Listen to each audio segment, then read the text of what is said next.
Tehre. Can you say tehre? That's how you say hi in Estonian. Welcome to Patrika's Little Star Cafe. Facts that are fast, fun, and keep you happy. Today is Thursday, April 5th, 2018, and here are today's matters for chatter. Number 1. Estonia is a country which lies in Northern Europe, and its capital is Tallinn. In 2014, Estonia became the only country in the world to offer e-residency to people. E-residents have the privilege to conduct business as an Estonian anywhere in the world. They can even open bank accounts and form companies without being physically present in the country. By this, the country has created a digital nation in which there are no barriers to entry and a free flow of ideas, talents, and resources is ensured.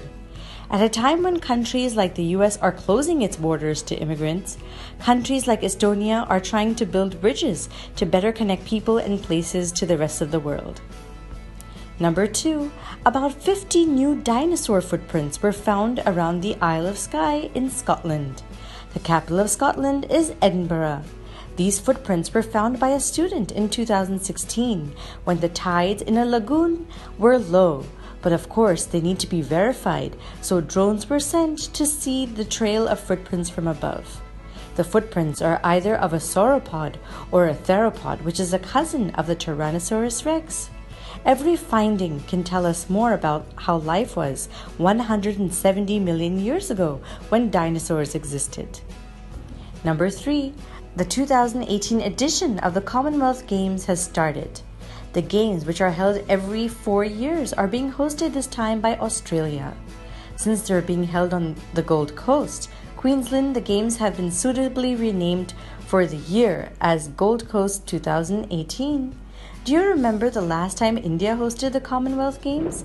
A total of 71 teams from the Commonwealth of Nations will be participating in the event. These nations are those which were earlier British colonies, but as now all of them are independent nations, do you think these games still hold any relevance? And now for today's mega matter. To minimize the negative impact air travel has on climate, the Swedish government has come up with a new aviation tax. But do you think this tax would be enough to offset the carbon footprints of flights or the pollution that they create? Or can you suggest some other way to save our climate? How about making it mandatory for airlines to use a certain percentage of biofuels? But why only airlines? What about companies that make or sell everything in plastic? What about paper? What about mining? Whichever industry, we all need to be conscious of the world we are leaving behind. Apart from creating taxes, the government can also create incentives for processes that are also promoting a good cause. And now for today's word of the day. Conscious. That's when you do something in a very aware and responsible way. Being conscious about being judged is not very healthy, but being conscious about your impact is very good.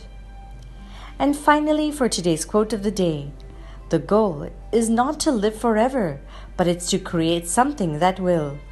Thank you for listening, and do send us your questions and comments via WhatsApp, or you can email us at diptyauntie@gmail.com. Take care, lots of love, Dipti Auntie. Twinkle, twinkle, little star, do you know how loved you are?